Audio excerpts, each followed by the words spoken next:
Hello everyone and welcome to Seduce Me, the OTOME. Hello there Phoenix.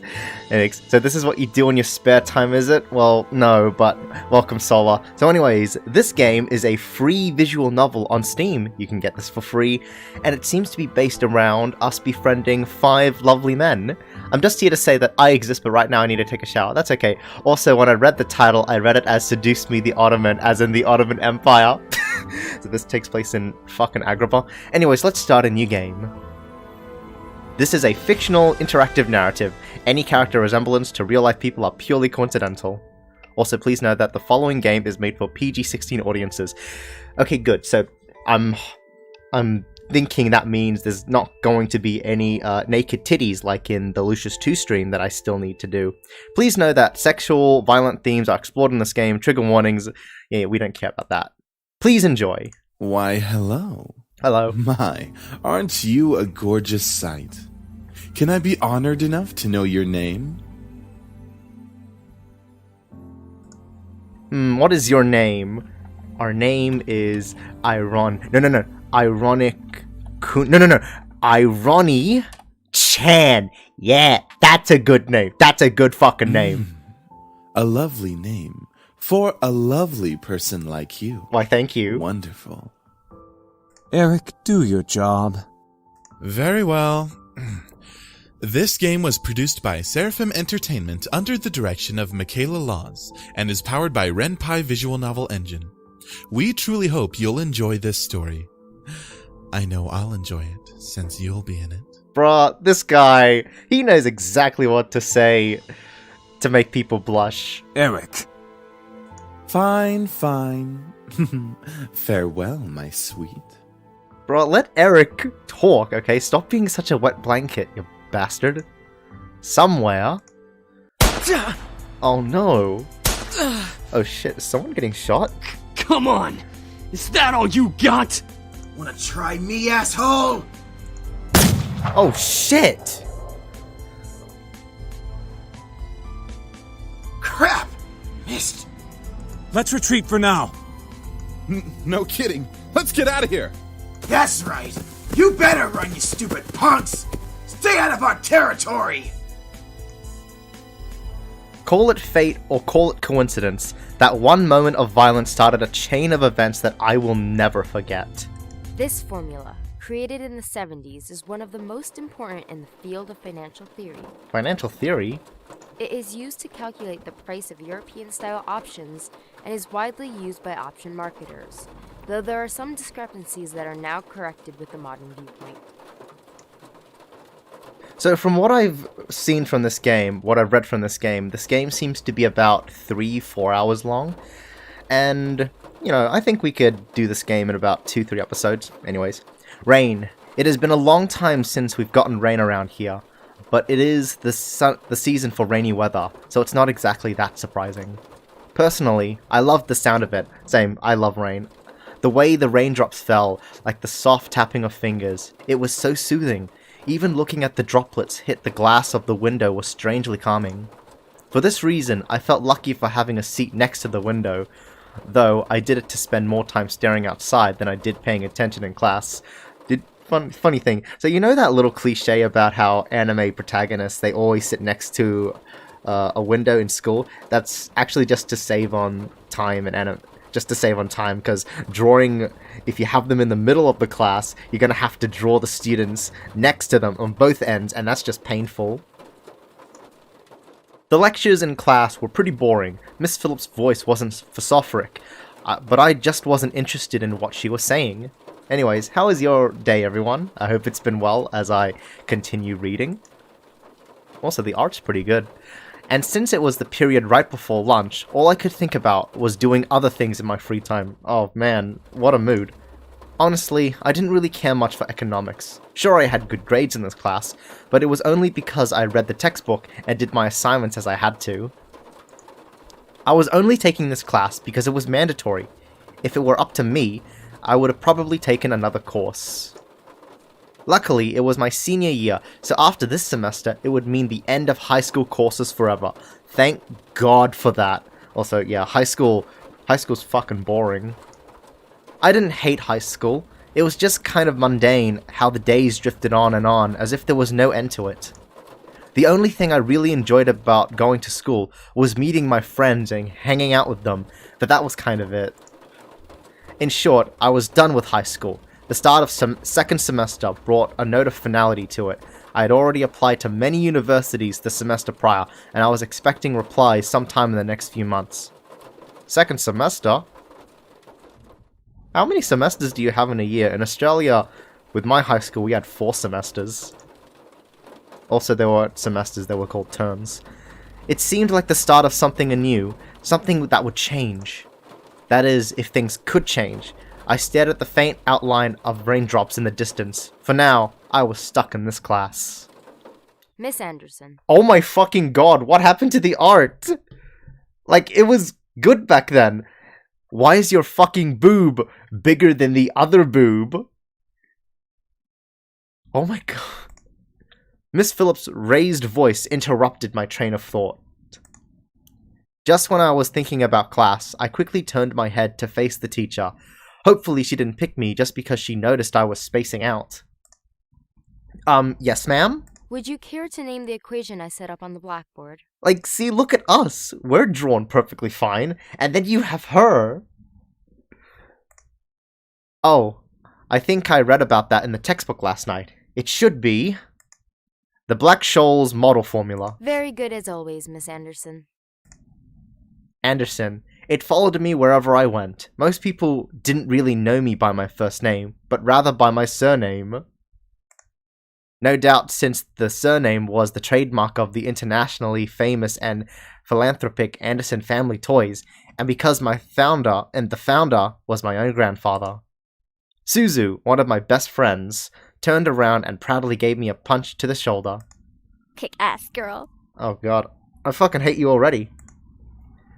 From beside me, I heard Naomi, another one of my best friends, clearing her throat in obvious disapproval of Suzu's choice of words. She means good job. Is that fucking Fluttershy? Miss Capini. Oh, you're Italian too. Oi! Care to tell me who the creators of this formula were? Some guys named Black and Scholes. Fucking well done, you. Fisher Black and Myron Scholes. Very good, Miss Patterson. Show off. Better study next time, Suzu.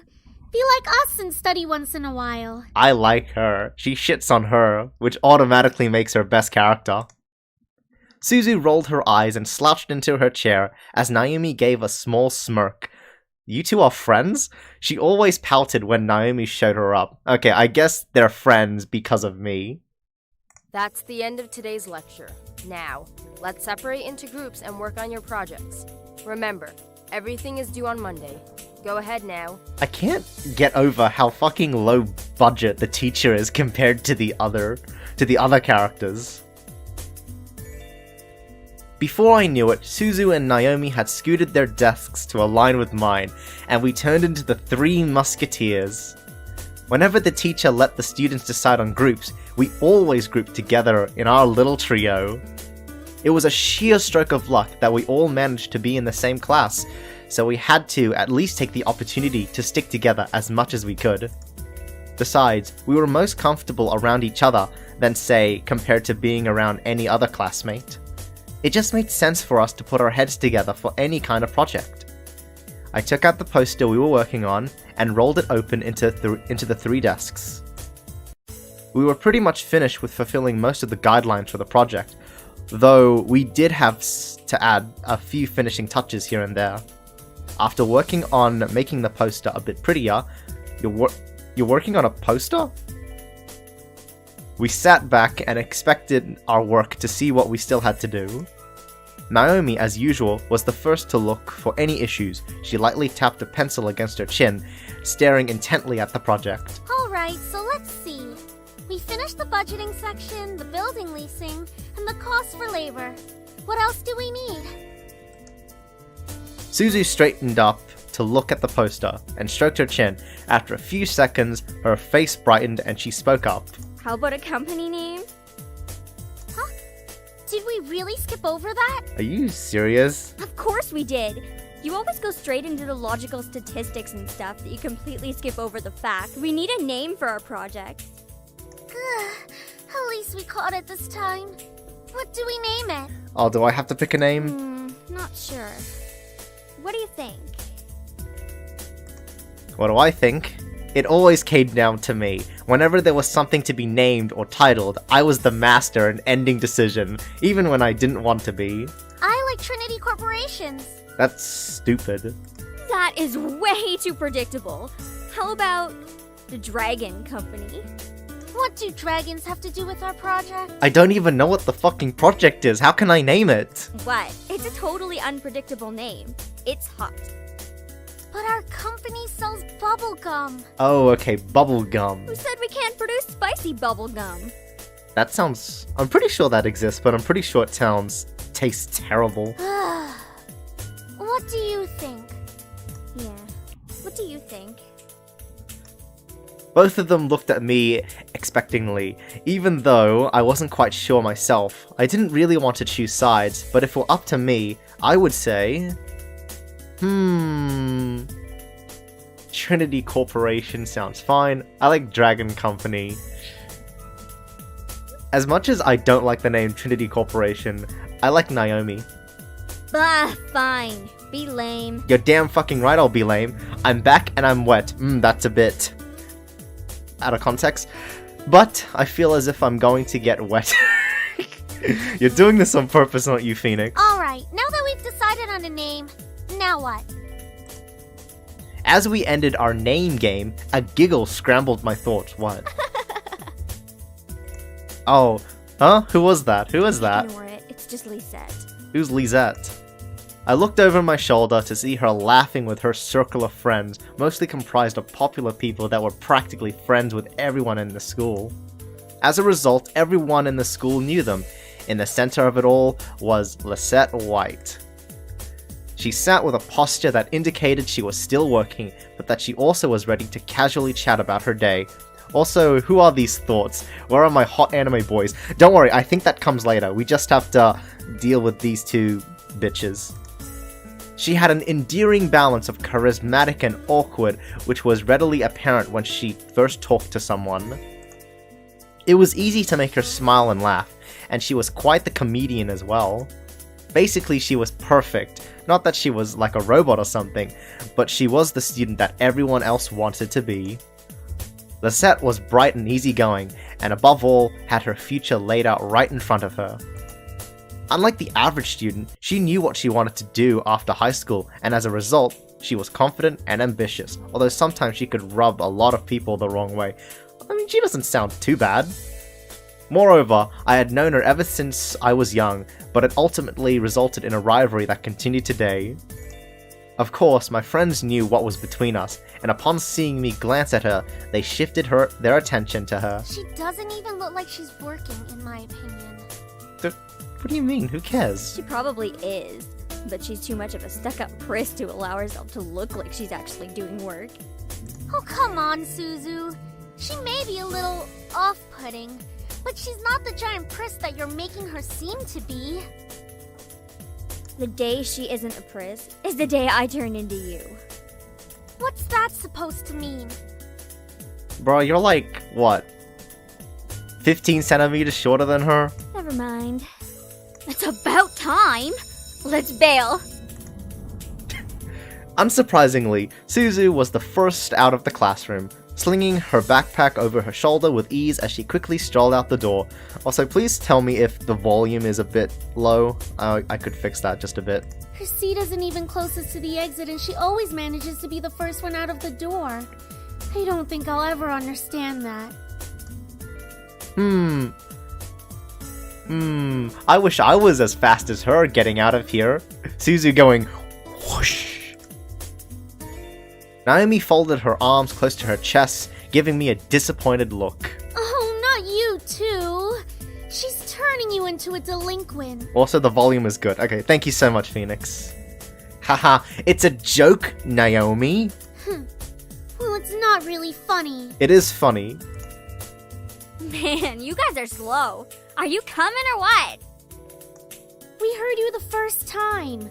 Not everyone has rocket boosters attached to their legs when the bell rings. Are you kidding me? That class was ridiculously boring. Even Miss Valedictorian here was dozing off a bit. You know what else is ridiculously boring? This fucking intro. I want to see the boys.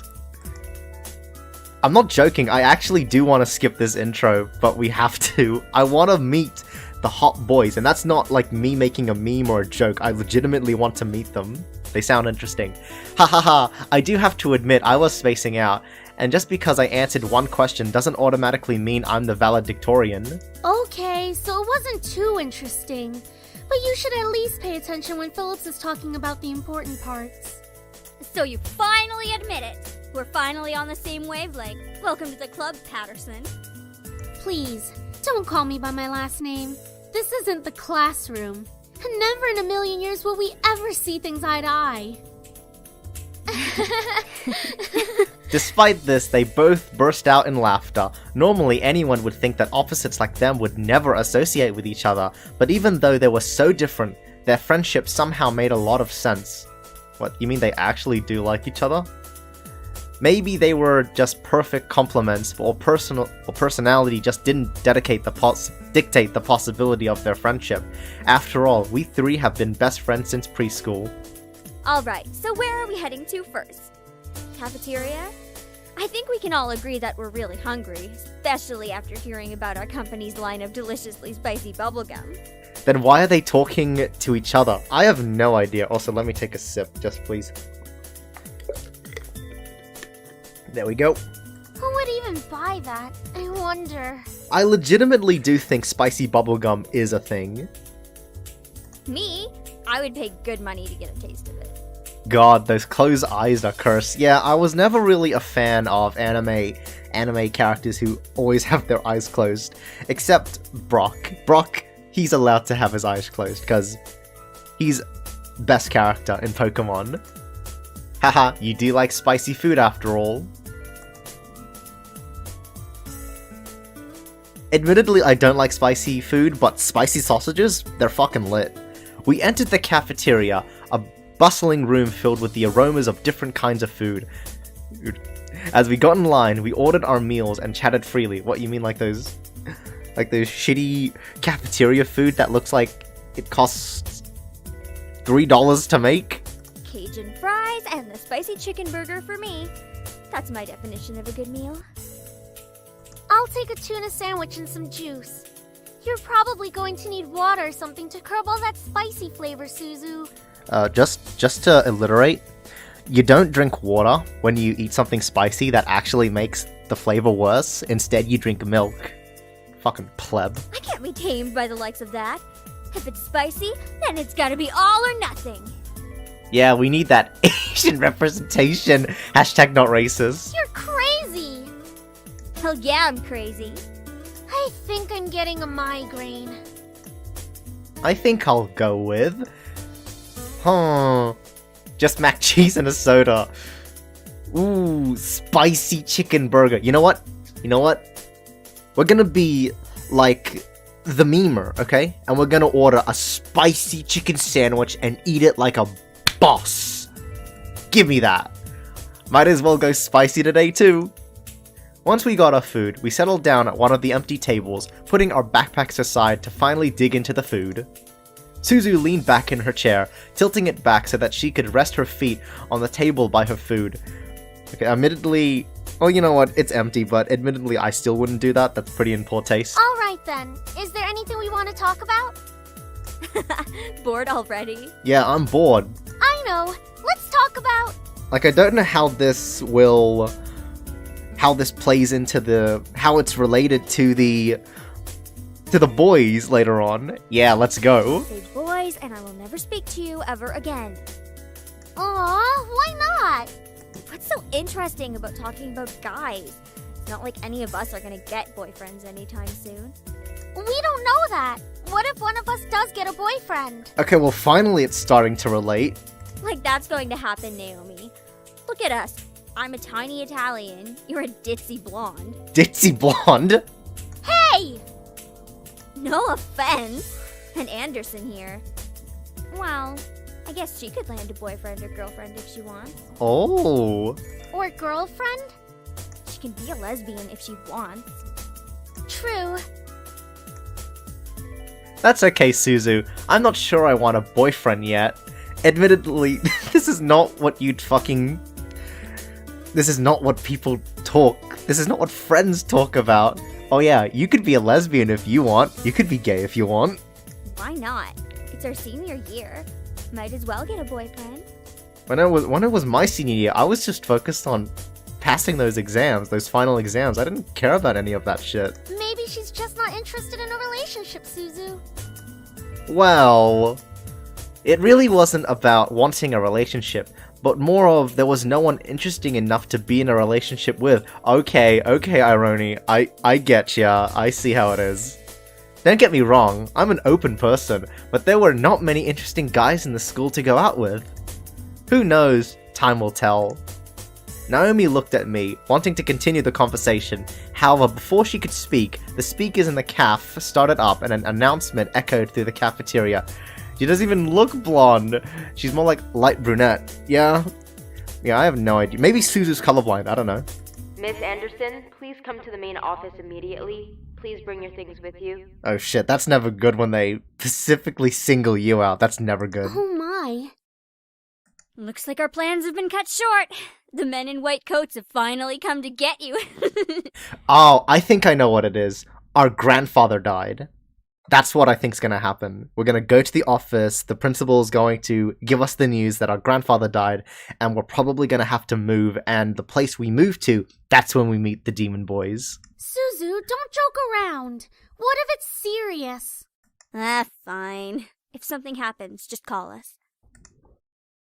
Funnily enough, something did happen. Oh my god. Finally something happens in this what? In the 20 minutes I've streamed this game? And it was certainly no laughing matter. Cold. It was really cold. The rain became heavier that afternoon. Wait, is this a boarding school? I think it's just a regular high school, because it never... I've never been to a boarding school. I don't know what boarding schools look like. I just know the regular high school. Alright. The rain became heavier that afternoon, accompanied by the rolling thunder now and then. The skies had turned dark, though I couldn't see any of it under the black umbrella. Not that I was looking up. In fact, looking up was the exact opposite of what I wanted to do. I stared at the grass beneath my feet, unable to look up at the people weeping around me. All I could see was the damp grass underneath my feet.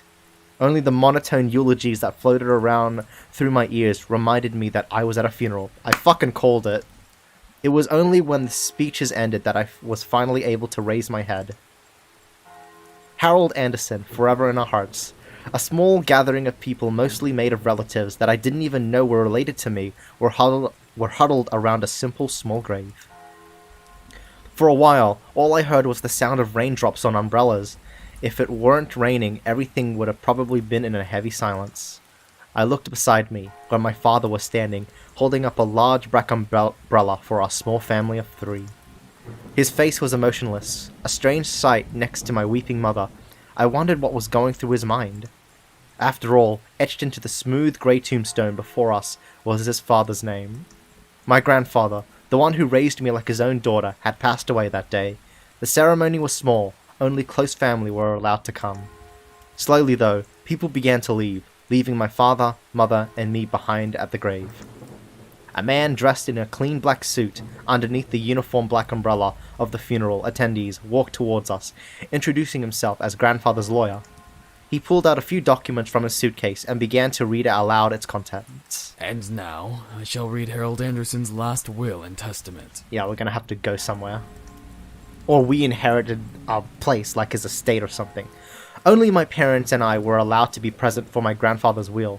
It was under the strict request of his lawyer, and there was a reason why. And to my dearest granddaughter, I give my estate.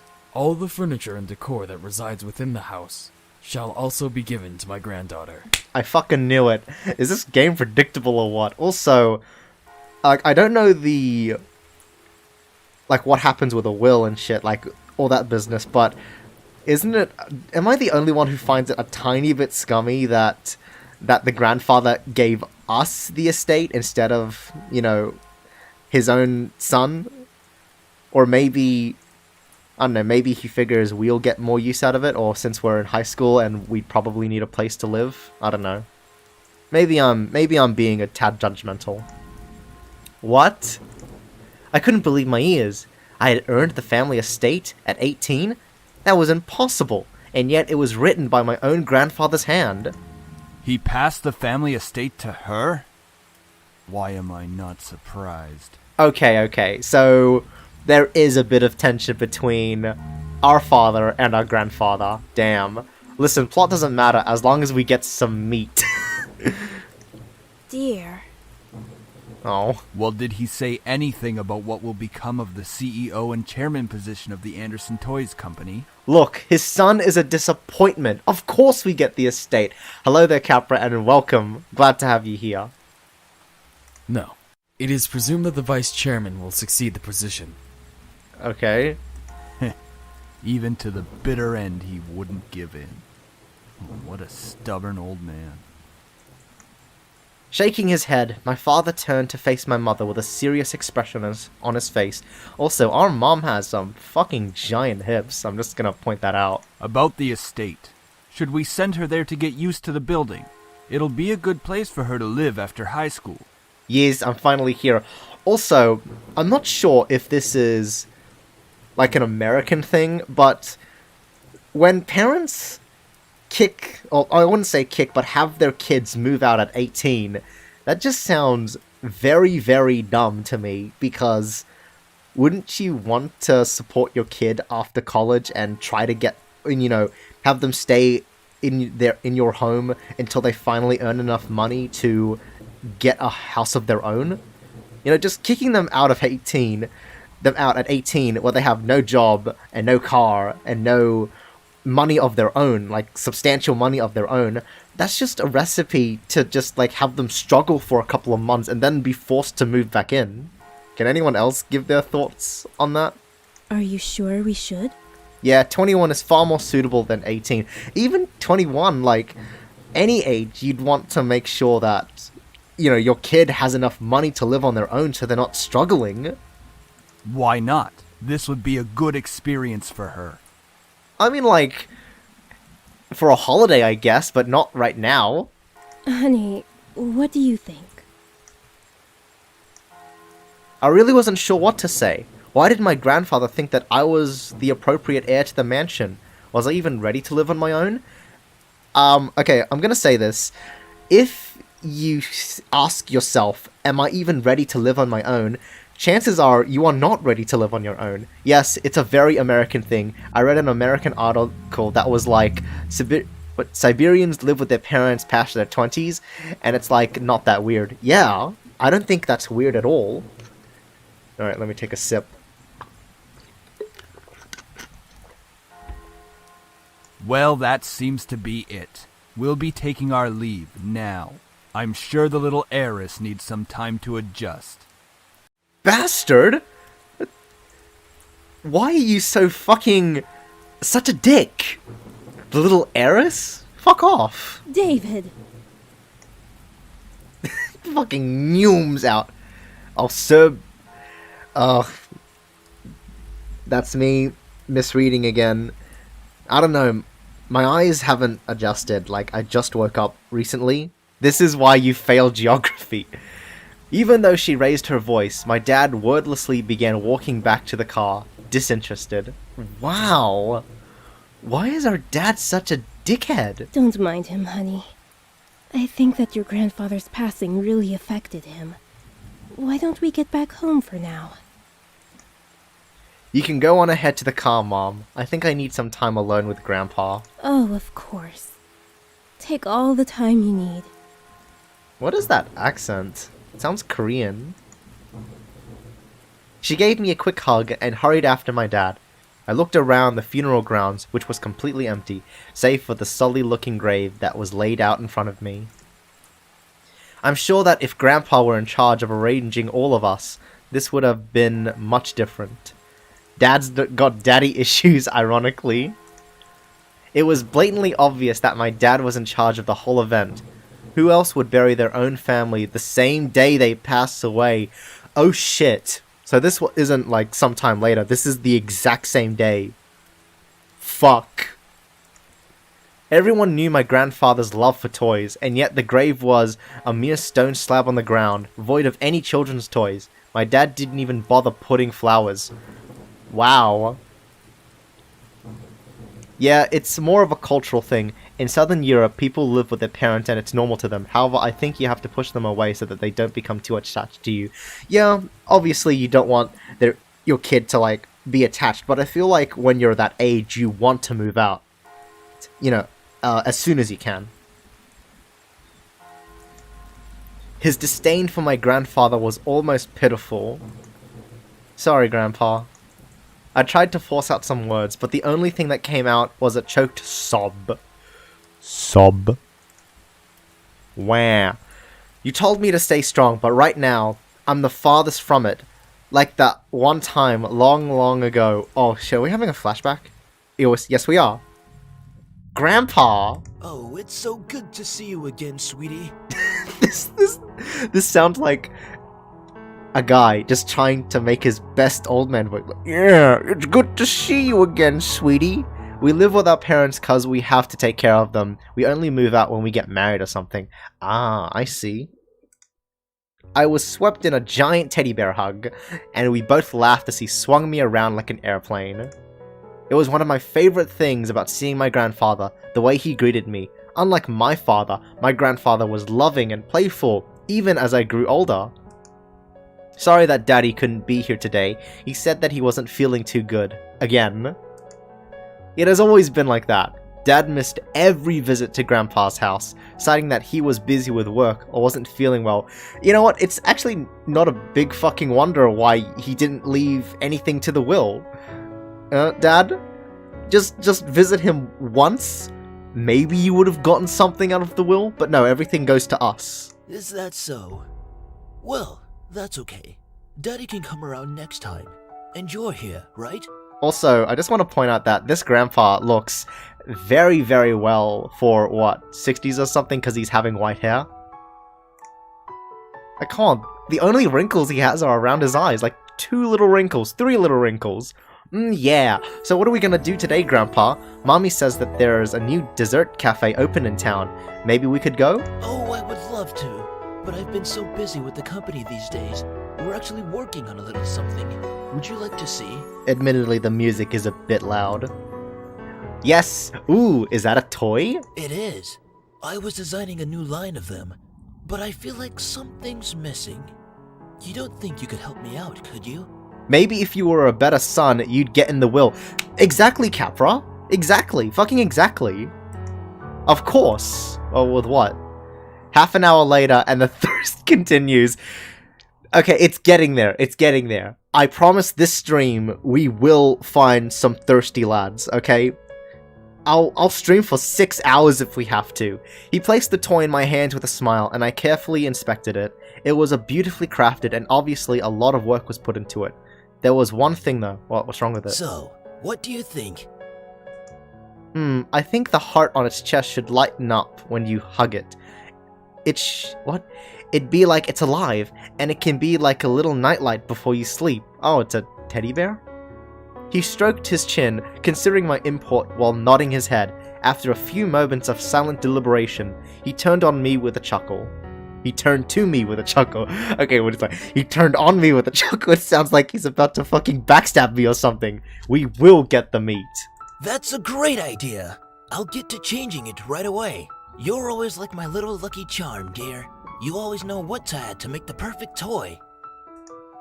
Ahaha. Well, I hope I can be like you one day, Grandpa. You want to make toys as well? Well, making people happy is the best feeling in the world. I don't know if I want to make toys when I grow up, though. Don't worry too much about it. You have plenty of time to decide. Besides, you should do what makes you happy as well. That makes sense. Daddy doesn't think of it in the same way, though. Your father. I'm sure he just wants the best for you. I'm not so sure about that. Sweetie, look at me. Okay, I'm like trying to figure out how this relates to the 5 boys in the cover? Like, how does this whole family dynamic and the toy company, how does this relate in the end? He bent down to look at me at eye level, with a serious look on his face. Meat is what makes me happy. As much as your father may say something that doesn't make sense now, you must remember that he's always thinking about you. He loves you. There's no doubt about that. And you need to love him just as equally. What, does he treat us the same way? Like, being so distant and aloof? I don't hate Daddy. I really do love him. I don't know why he's like this though. Yeah, can someone explain to me why he's like this? Your father and I have had some difficulties with each other in the past. But it's nothing that you should be concerned about. Does it relate to grandmother? I feel like it does. I heard tidbits from my mother and other various people. The only people who stayed quiet were my father and grandfather. Both of them refrained from saying a word on the subject matter, but it was clear that whatever happened set up a wall between them. The boys want a different kind of toy. Wink wink, nudge nudge. It's hard though, trying to pretend as if nothing were wrong. However, no matter what, you have to stay strong. You're a big girl already, and, well, there'll come a day when it seems like it's you against the world. But always remember that your family and friends will be here with you. I actually like to appreciate Grandpa's bow tie. I think bow ties are underrated. Ties are overrated. Bow ties are like little fancy ribbons, you know? Daddy, Mommy, your friends at school, me, we'll stand together to get through it. How can you be so sure of that? Because we'll be right here and here. He pointed his finger to my head first, and then pointed at my chest. So stay strong, promise? For a moment he looked almost sad, pleading, but as quickly as it came, the expression disappeared from his face, and he was all smiles once again. Promise. Upon hearing that, Grandpa let out a great burst of laughter and stood up. Alright then, enough of that. How about I whip up some special homemade dessert? Ooh. I know I can't accompany you at that new cafe, but we sure can talk and eat while I cook and do some paperwork. Homemade dessert? I'll race you to the kitchen. Hey, slow down there. I'm not what I used to be.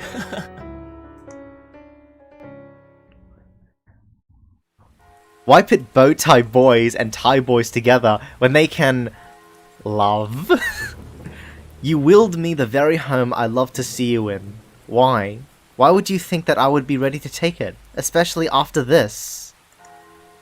A surge of anger bubbled within me, but I quickly swallowed it.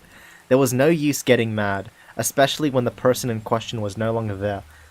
I gotta be honest, I really appreciate that our player character, seems to have a personality, and we just make choices, because when it comes to, like, silent protagonists, like Persona characters, the Persona player characters specifically, I never like how, you know, they're just this bland expression that you can project yourself on. I'd much rather have a player character who has a personality, you know? Unless because the story in Persona is linear, like, there's not much deviation, you follow the same linear story, but as opposed to, like, New Vegas, where you have a ton of different connections that you can make, like, ways you can do the story, like, you can do House, you can do Caesar, and you can be a bastard, you can be a good guy, you know, so it makes sense that the Courier is a blank slate, you know, a blank canvas. But I wish to project my bastard dom onto them. Bow ties are supposed to resemble butterflies, and I do like them for looking so elegant. Yeah, bow ties are elegant AF. I'm sorry. It's hard to stay calm when you've left me with so many questions, especially after what happened between you and Dad. Huh, what am I doing? Talking to a grave. I mean, that's not too weird. My vision blurred, and I suddenly realized that I was crying. My face heated up as tears rolled down my cheeks. I'll bring you some flowers later. I miss you, Grandpa. I'll try my best to fulfill my promise I gave to you, even if the world might be turned against me. I left the grave, wiping my tears hastily so my parents wouldn't see. Well, it's time to head back home. I'll cook up your favorite lasagna when we get home, okay? Fuck, I should have named our character Garfield. Garfield-chan. Garfield-kun. Thanks, Mom. However, my dad didn't speak the entire drive home. I wanted to talk to him, but after his moment at the funeral, I wasn't sure if that was a good idea. It's about time we took off those dreary black clothes. Holy fuck. Gathering my courage, I decided then that it was time to talk. Dad, could I ask you something? Why are you such a cunt? Go ahead. Why did you want me to move into the estate so soon? Yeah, why? I thought I made that rather clear. The college near your grandfather's house is well known for its business program. You are planning to major in business, yes? No. Right after you graduate from high school, you'll just live there and can easily commute to and from school. It's a perfect fit for you. But it's so sudden. You just decided so quickly right after the funeral. Yeah, and without our fucking input. You didn't even bother asking us if we wanted to go there. Don't be so sensitive. If you're like that in the real world, you'll be crushed. I'm just saying that maybe we could talk a bit more about my future. In reply, my father rubbed his temples and sighed quietly. After you graduate from college, you'll work at Anderson Family Toys. I have connections since I am part of the board of directors, so you will be guaranteed a spot. That is what we talked about before, yes? Ah, nepotism. How would the world function without it? But what if silent protagonists aren't good, but I do prefer a character with substance that I'd like to ship? Yeah, exactly. I do like a character that has... I don't mind if they don't have a voice actor, but I just want a tiny bit of personality. They're not just fucking... You know? They don't just... Ugh. But what if... Stop mumbling! Bastard. But what if I don't want to work there? Don't be silly. It's the family company. Our company. I'm not just going to hand it over to some incompetent vice chairman. Then why don't you Okay, you're the board of directors, so I don't think there may be some conflict where the board can't... One of the board members can't be the CEO, but still... He came closer to me, and his face softened. Look, this is all for the best, okay? You may not know it right now, but you will appreciate it later. What's going on? I like personality. I do not like voice acting. I prefer my own voices for characters. Yeah, that's why Fallout 4's protagonists are so awful. For some reason, when I heard him say that, something snapped in me. I wasn't exactly sure what it was, but it made me feel so angry. The dad needs some meat. He clearly hasn't had some in years. Do you even care that grandfather passed away? No, I don't think for a slight second he cares. Of course I do. No, you fucking don't.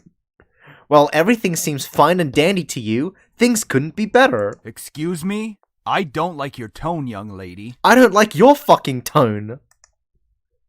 It's like nothing even happened at all. Like you just ignored the fact that he's no longer here. Do not raise your voice at me. I'll raise my voice as much as I fucking want to. What did he ever do to you to deserve this? My father, his face hardened, crossed his arms, and erupted in angry laughter. Ha! You sure place him upon a pedestal, like he's some kind of venerated god or something. It makes me sick. Damn. Is that it? Are you happy seeing grandfather dead? While everyone else was grieving, were you holding yourself back from laughing in everyone's faces? Did you just feel a tiny bit happier seeing him lie in the graveyard? Damn, our character is asking fucking brutal questions. I love it. Plus, it limits potential for more paths and options, like Fallout 4. Yeah, in Fallout 4, it's borderline impossible to roleplay. Oh! I fucking knew that was coming. A flash of rage crossed his face, and he whipped the back of his hand across my cheek. You don't know anything! Running your mouth like somehow you know everything that went on, when you're just a little girl that doesn't know how to keep her mouth shut! Because you don't fucking tell me anything. So what the fuck am I supposed to do, cunt? You did not know my father! You did not know what he was capable of. Is everything all right? What happened? Child abuse? Nothing. I'm not hungry. I think I'll just go upstairs. Honey, wait! The thirst continues too. 45 minutes of dryness. Are you serious? Damn. I quickly turned and ran up the stairs into my room, slamming the door behind me. My breath came in short pants. What pants? Is that how you pronounce it? Huh. Yeah, that's how you spell it? And for a while, I just leaned against the door to my bedroom, eventually sliding down to sit against it. How did things become like this?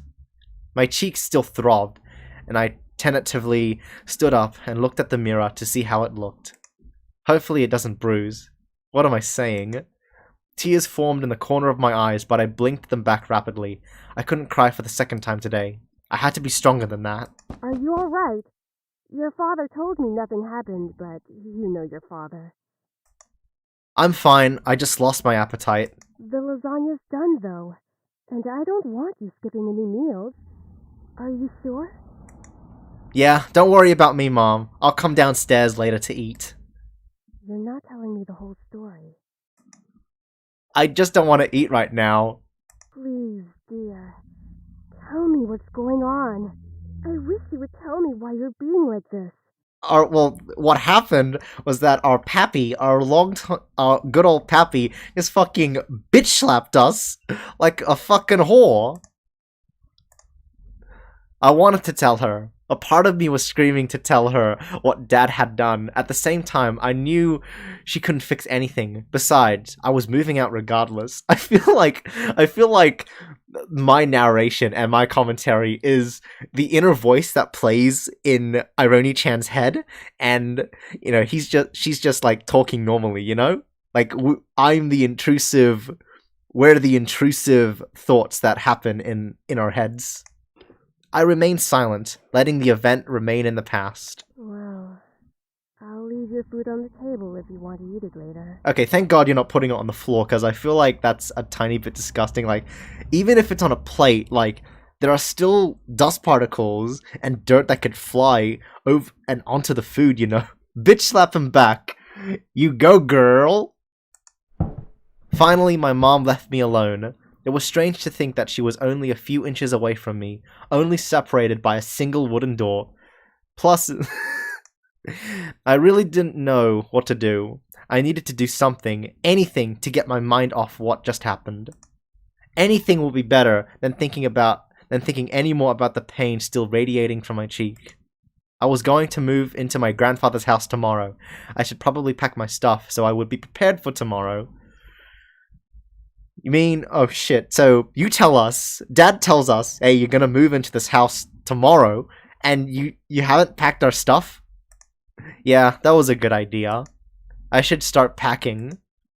I opened the closet, rummaging around for a while before I finally found 2 large bags, pulling them onto the floor of my room, and then began to empty my drawers and cabinets so that I could bring all my things with me. I didn't have much to bring, other than just clothes and some toiletries. It was kind of bizarre that I didn't have many personal belongings. It wasn't like my luggage was completely devoid of them, but I certainly didn't have many things in my room that I would miss if I just suddenly left the house. I shook my head to rid myself of those thoughts. If it were going to be my new home, it would have to feel like it. One way or another, I was going to make it a home. Just as I was packing my things, my cell phone began ringing and vibrating in my pocket. Stop. I slid out my phone of my pocket and answered it while I was slowly easing myself onto my bed. Who could possibly be calling? Fucking Naomi and Suzu? Hey Anderson, you there? Yeah, I knew it. Is everything alright? We were worried about you, so we decided to call. Hello? I'm really glad you guys called. My voice managed to come out. Weeb. I never get, like, custom anime intro, anime theme song, what is that called? What the fuck do you call K-pop stands be cringe? Yeah, K-pop, it's not good. Yeah, ringtone, that's it. I never quite get having anime theme song ringtones. I don't know, it just sounds not my style, you know. It just sounds a bit tacky in my opinion. My voice managed to come out, though it was only a whisper. What happened? Are you okay? Well, our grandfather fucking died and our father just abused us. I slowly began to tell them about the funeral that afternoon. A small silence followed when I was done recounting what happened, and to my relief, Naomi finally spoke up. I can't begin to imagine how you must be feeling right now. I'm so sorry. Do you want us to come over right now? Yeah, we do. Yeah, I feel like we do need, like, someone to fucking talk to. No, it's okay. My dad isn't in a good mood, so we could just keep talking on the phone like this. Of course! We'd stay on the phone until the crack of dawn, right, Suzu? Yeah. We're always here if you need us. After all, we wouldn't be the awesome triple threat trio without you, right? Can we like cut Suzu out of our group? Us Chads use the default song on the phone. Who the fuck names your group of friends? That sounds like something you do in middle school and primary school and preschool, and then when you get to high school, you're like, yeah, we're just friends, okay? We're just friends. We hang out together. Haha, yeah. Also, since we're moving in, is this the last time we're gonna talk to Naomi and Suzu? Like, are they just not gonna come back later in the story? I feel like that's gonna happen. Triple threat trio? That sounds like the name of a gang. I can assure you, no gang worth their fucking salt would be embarrassing enough to use that name. Yeah, I mean, we're all taking on the world together. We've got to sound somewhat scary, or else no one's going to take us seriously. No, you sound normal, or else no one's going to take you seriously. If you have a dumb fuck name like that, no one is going to take you seriously. Her height depicts her age. Fucking midget. What's with you and naming things? You've got to step up your game, Naomi. Falling behind to the cool kids like Anderson and me. Tisk tisk. I can assure you, Suzu is a fucking loser. Suzu and Naomi get pushed away for more screen time for meat. Hey! I'm a cool kid! If anything, I'd say you'd have to step up your game! Also, I don't know if this is just exclusive to my high school, but in my high school, no person ever uttered the word cool kid. Like, ever. We're just guys in the same... We're just students that go to the same school. There's no, like, cool kids, or nerds, or bullies. It's not like in Bully, okay? But in Bully, that was intentional. But here, it's serious. They're playing it straight. We chatted cheerfully about all sorts of things. Very soon, I had forgotten about the events that day, and was engaged in a conversation about Naomi's favorite TV show, some program called Hurlock. I'm gonna fucking hurl anytime soon now. We all agreed that the actor playing the titular character certainly had a very distinct look about him, with that long overcoat and scarf wrapped around his neck. Okay, like, I get that you're trying to reference Sherlock, but could you, like, be a bit more subtle about it? We had many disagreements about who we thought was the coolest character. Again, no one says coolest character, we just say, like, who's your favorite character? Who's the best character? Who's the most interesting character? Yeah, Americans really push that school stereotype. Also, speaking of Sherlock, I have Sherlock the Devil's Daughter, and I'm actually really considering streaming that game, because it sounds pretty interesting. Like, it's not some bootleg Sherlock game that I played once ago. It actually has some effort put into it. The thirst continues, sacrificing midget Italian to Satan for hot anime boys. Haha, yeah. He really has high cheekbones, and his eyes are pretty, though I do have to say I prefer Jatson, and as a bonus, his actor is just so sassy. We had the degenerates, but since it's an art school, everyone was in that group. I looked at the clock hanging on the wall and realized how late it was. Whoa, it's already 1 AM? Sorry for keeping you guys up so late. I think I'm gonna hit the hay for tonight. I'll see you guys at school tomorrow. I should probably shower, then go to bed. I can't believe I stayed up this late just to talk to my friends. Damn, isn't that a fucking mood? Dude, stay up until 1 a.m. talking to my friends. I realized, hey, I should probably go to bed and take a shower. But it was really nice. Well, to the bathroom I go. No one says that. I took a relaxing shower. Nothing beat hot water and the feeling of feeling clean. After drying myself, I promptly dressed in my pajamas and crawled into bed. Ah, a nice hot shower after a long day. I'm so glad to finally be in bed. It had been a really long day. I knew that I was wishing for something to change back in class, but I wasn't certainly expecting any of the things that happened today. And I have to go back to school tomorrow. I curled up on my side and tightly wrapped the blankets around me. I really wasn't in the mood to be returning to school, but my dad probably would make me go just for the sake of it. We had the dummies, the smarties, and the crazies. What did the crazies do? 1 a.m.? Nerd, try 5 a.m. cause one of your friends lives in a whack time zone. I'm sorry. It's time to go to sleep.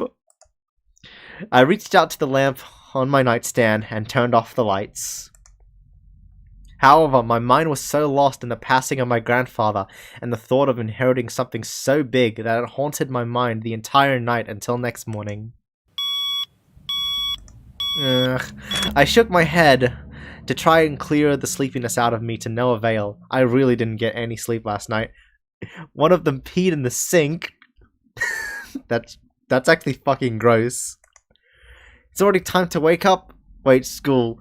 I'm not saying it's ironic, but it's very much ironic. As soon as I realized I had to go to school, I slid out of bed and looked in the vanity mirror.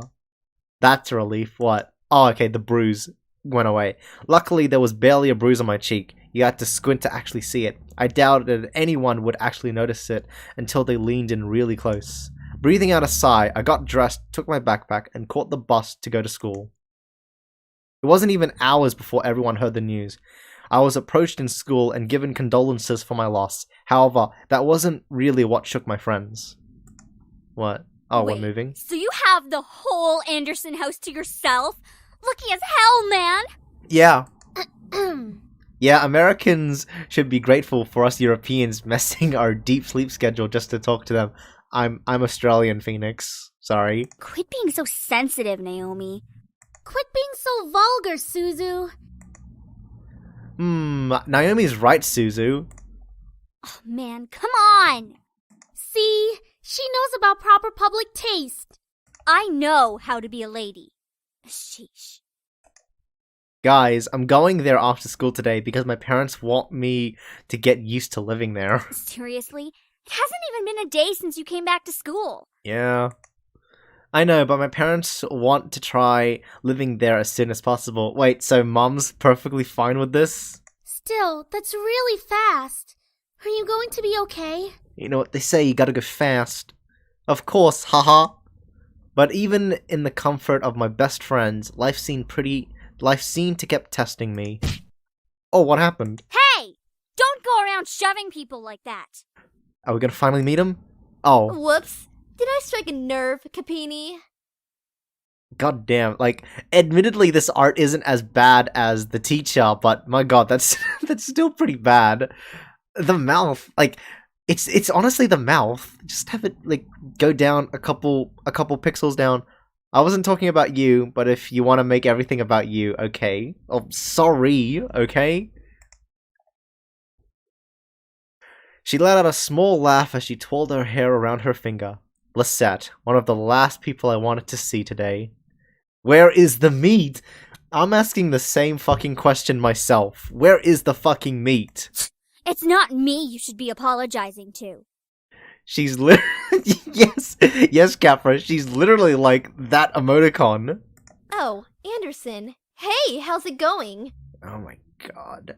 The thirst continues for 1 hour later and we're back to where we started. I'm alright. Haven't you already heard, Lizette? Are you gonna, like, fucking cheer that we're finally moving away? Of what? Of what? Wow. Her grandfather's passing. Well, I'm sorry about that. I don't really watch a lot of news. It doesn't really sound like you mean it. I do mean it. Earnestly. Why wouldn't I? Typical Capini. Isn't her family involved with the mafia or something? I wouldn't be surprised if she brought out a bat from behind her back right this moment. Aha, get it. She fucking Italian. What? Why don't you just go all the way and make like, Zuzu, isn't her family involved with the mafia or something? I had nearly forgotten the crowd that followed Lisette, which was mostly comprised of people that no one wanted to see on a typical school day. No one had the slightest idea why exactly they followed Lisette around persistently, but they labeled themselves as social equals with her.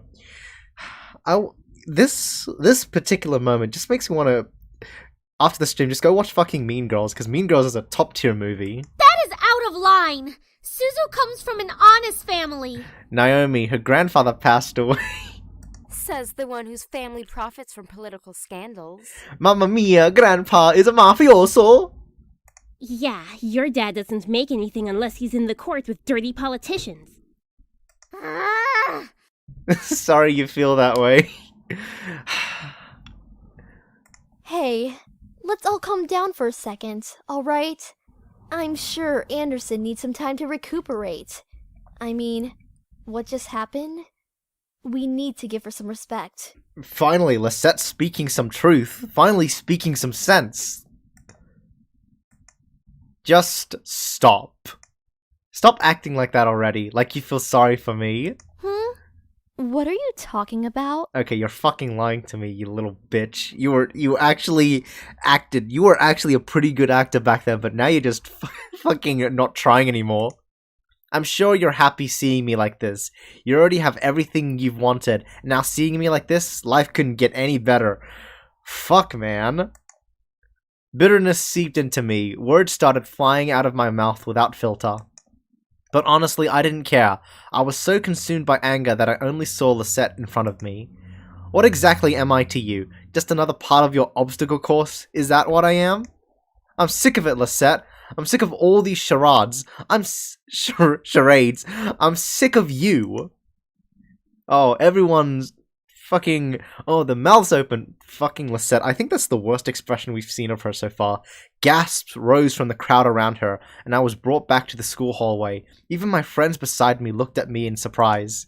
One girl looked like she was going to speak up, but Lisette held her hand up to stop her. There was an emotion in her face that I couldn't quite make out, but I could see a form of pity in her eyes.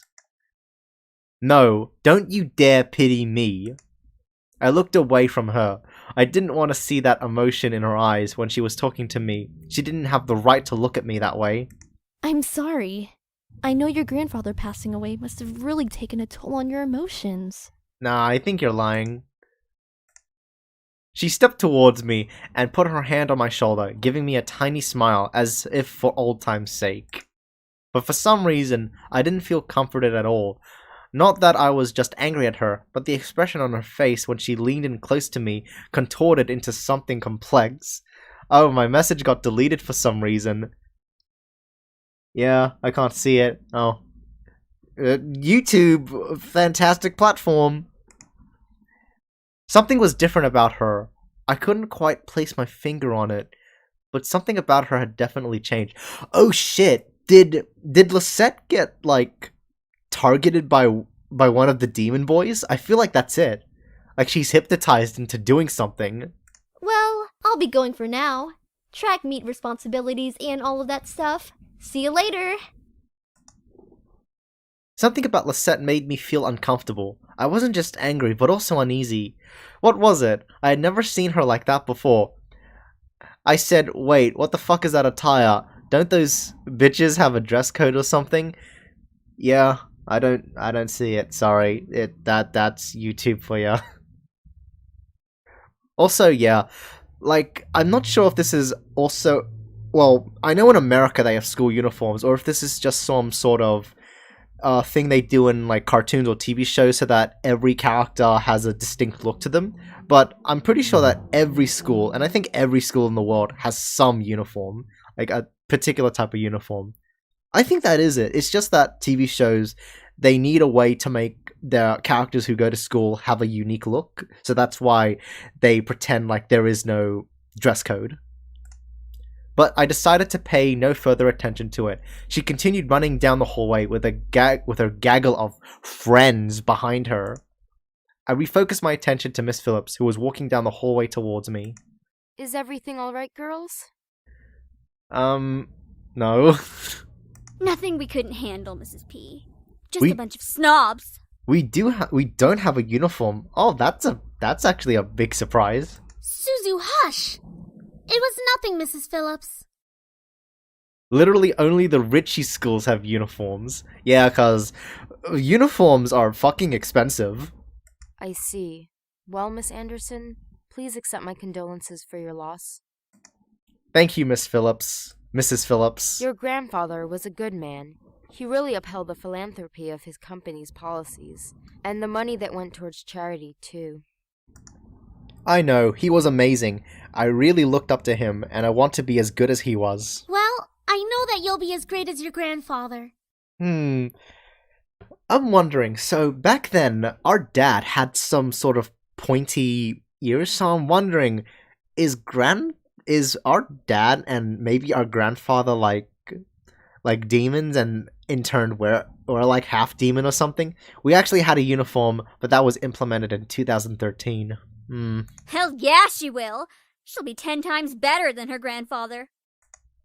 Would I really be better than my grandfather? Everyone seemed to have high expectations for me. I wanted to do my best and make my family proud, but to be better than my grandfather? I wasn't sure about that.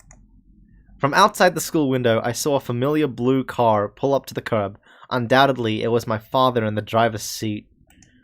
Oh, my ride's here. Well, I guess I'll see you both tomorrow. Want us to come with you? Oh no, it's okay. Haha, I'll be fine. See you.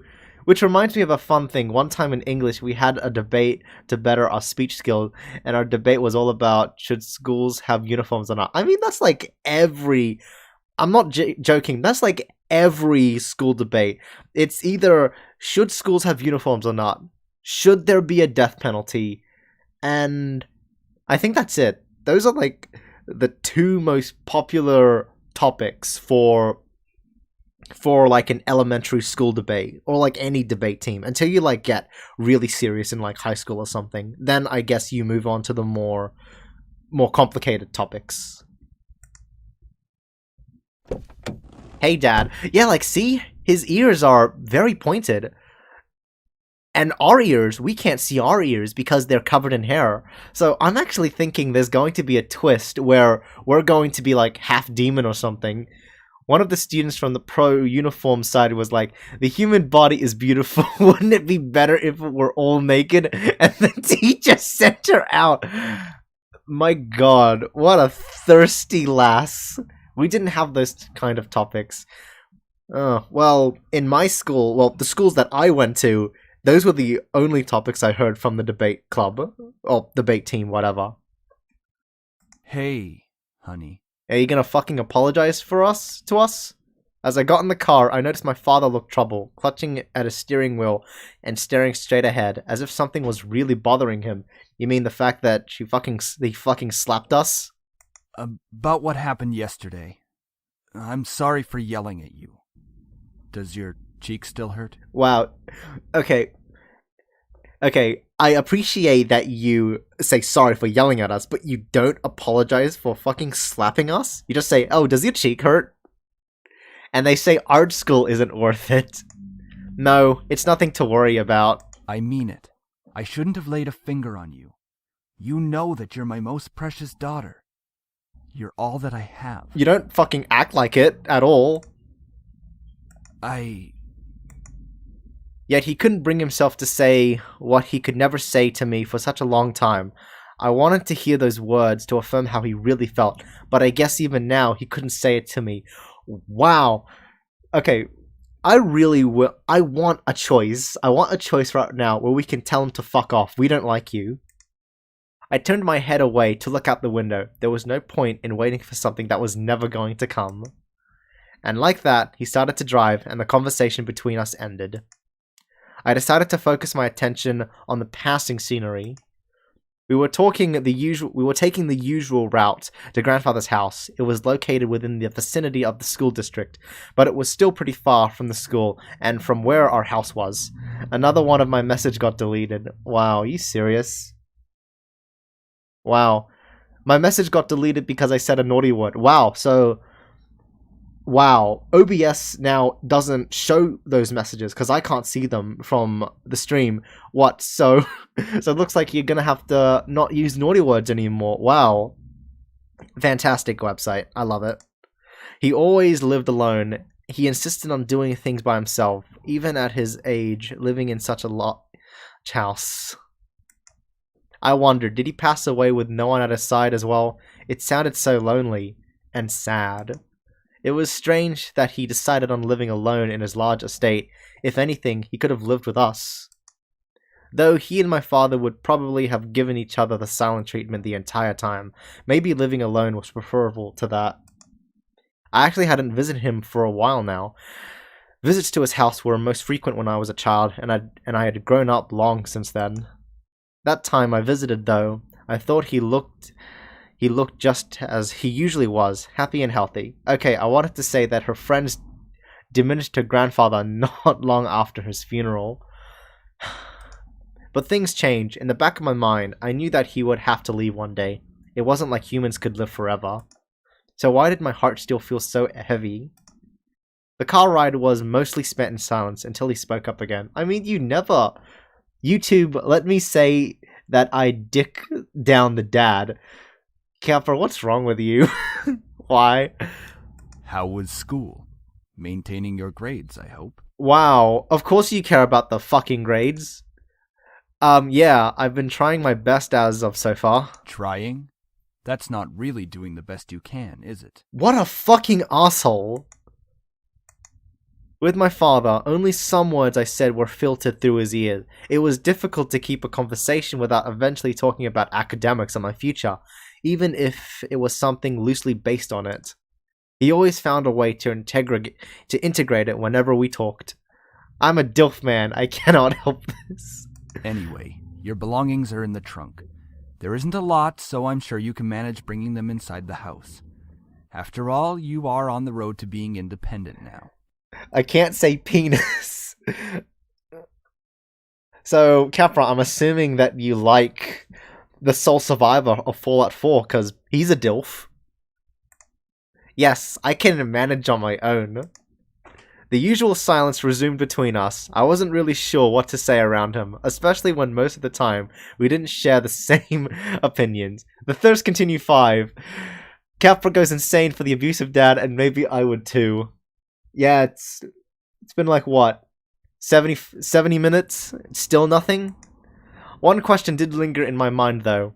If he was really going to justify acting so nonchalant at grandfather's funeral, I had the right to at least know why. Leave it alone, try again. Let's try again. Say, Dad, about you and Grandpa... We are not talking about this. Arsehole. I feel like we should be, because Grandpa did leave us yesterday, so... I wouldn't care if he had left even long before that. Wow. I do not want to hear it, and that is the end of this conversation. Jesus! As always, he managed to shut down any form of conversation related to him. It's just like what happened last night. I mean, you can technically make Nathan into anything you want, so yes.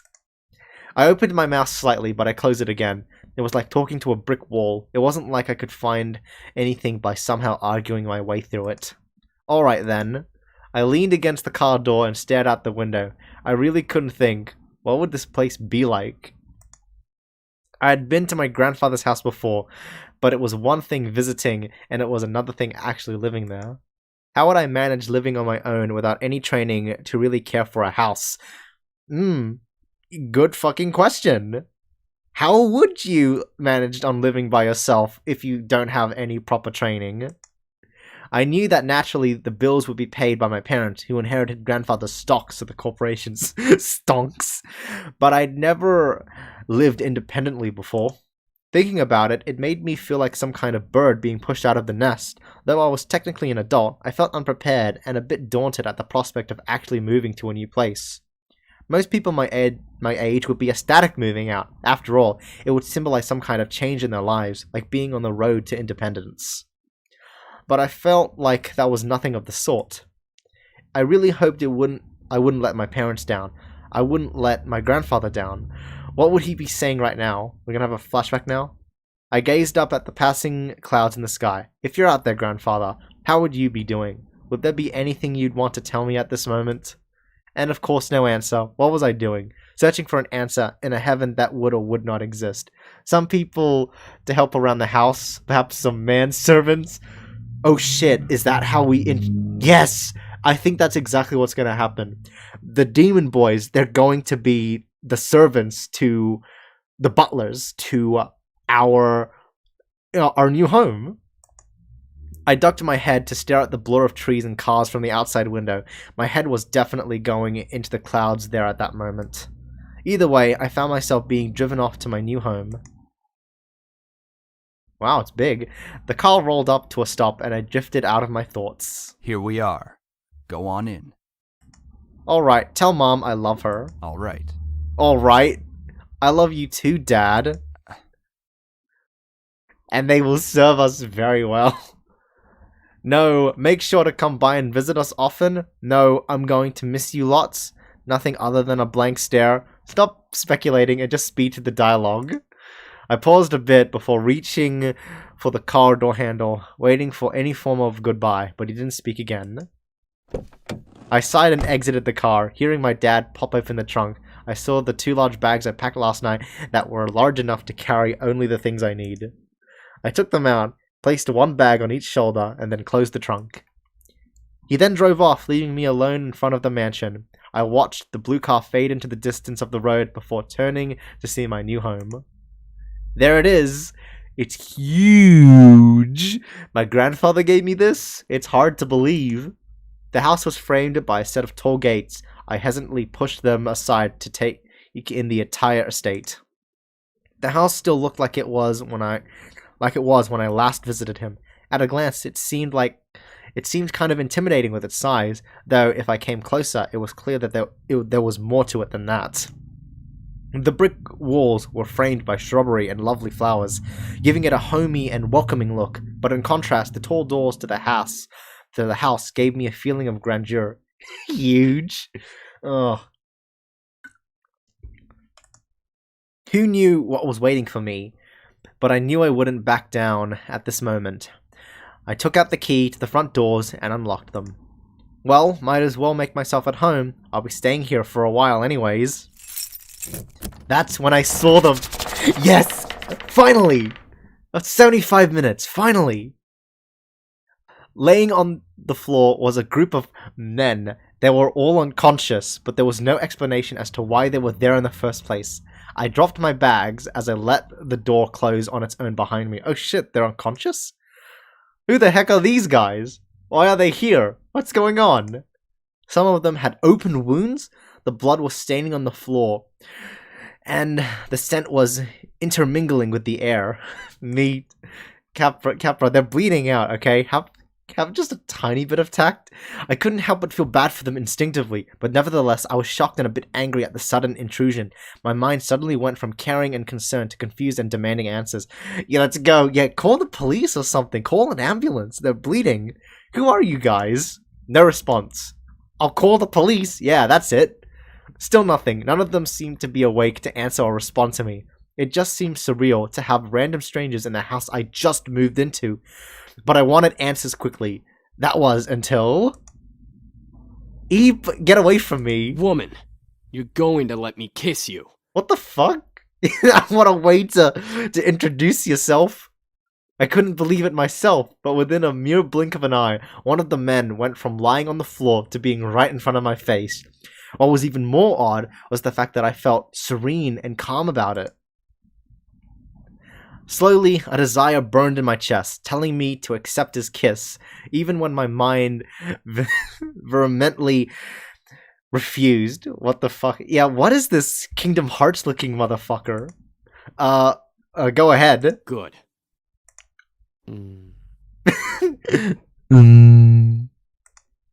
As he kissed me, I could feel my body go weak.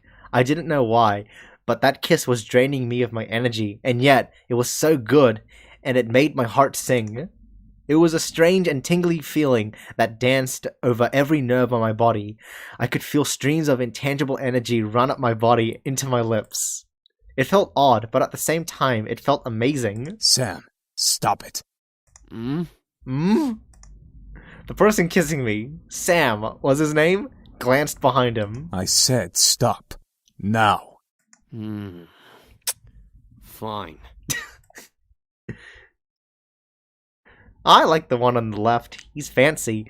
Finally, he pulled back, and I was left standing there in a daze. What? Huh? Are we not going with the green? We're not going with the green guy, that's for sure. Yeah, nah, I don't like him. Even with his dog tag, nah, I don't like him. I couldn't tell what was going on. My mind was completely enwrapped by the kiss in my thoughts that melted into the depths of my forgotten memories. Please forgive my brother. He's a bit reckless. Your brothers? At least I feel a hell of a lot better than you right now. Wait a minute. How are they brothers? Unless adopted, because they both have different eye colors and different hair colors. Because you used your abilities on her. Is this something you should be, like, casually talking about in front of? Glasses boy, fantastic choice. Okay, look, that's our choice so far, because we still haven't met the other three boys, so maybe our mind could change, but as of right now, it seems like Glasses boy is our current choice. Sam, you're such a reckless brute. Taking advantage of a beautiful young woman like her. Nah, not my type. Shut that pretty boy mouth of yours before I rip it off your pretty boy face. Is that how you make that angry expression? You just add a dark brush overlay over the art? Is that what you do? Glasses boy reminds me too much of Daddy. Okay. Sheesh, you guys. Can we not fight right now? Not all of us are in the best state. Oh, he seems nice. I guess you are right, Matthew. Matthew, that's his name? I agree. Oh wow, you look generic as fuck. We're not going with you. However, as the men got up and started to chat freely, emo roster not for me, my thoughts began to resemble, and I remembered my confusion and anger once again, only now multiplied tenfold. Yo, who the fuck are you guys, and what are you doing in my house? What? Huh? Did you say something beautiful? And I exploded. Who the fuck are you guys? What is going on? Why the hell are you all in my house? Why are you all wounded? Why did you kiss me? Who are you guys? You know she's angry cause it's all capital letters, and there's a fuck ton of exclamation marks. I couldn't help exploding, but after being taken advantage of and being left in a mush state, my words escaped without filter. I definitely scared the men around me, even the man who kissed me. And generic guys out of the question. Yeah, so it would seem, at least with my current choice, it's Glasses Boy and Soft Boy. Okay, they seem to be alright. Wait a second, the guy who kissed me... Ouch! What's your problem? Yeah, that's appropriate. What's your problem? You can't just go around forcing people to kiss you like that. Are you some kind of pervert? Pervert? It was only a kiss! That doesn't make it any better. It might mean nothing to you, but it means a lot to me. What? Was it your first kiss? Ow! Hey! What was that for? I know first kisses aren't exactly amazing and full of sparkles and something out of a fairy tale, but I had at least expected to be more than just something forced. So it was your first kiss. Stop making such a big deal out of it. Are you asking to get punched again? Yeah, fuck this guy. I don't like him. What do you want me to do? It's not like I can somehow take it back. You could fucking apologize for it, for a start. Hit him again. Ow! You're just being violent now! You deserved it. Yeah, fuck this guy. That's still sexual harassment. Exactly, Phoenix. Anyway, if you try to pull any funny business in the future, just a fair warning, I know Taekwondo. I think I've bickered enough. Time to get back to the main issue. You're gonna yell again? So what exactly are all of you doing in my house? Miss, please forgive us in our intrusion. We didn't know this abode belonged to anyone, nor did we have the time to take that into consideration. Sam, the sexual harassment man, absolutely not getting any dates. Nah, we're leaving him. I'd rather date generic guy than Sam.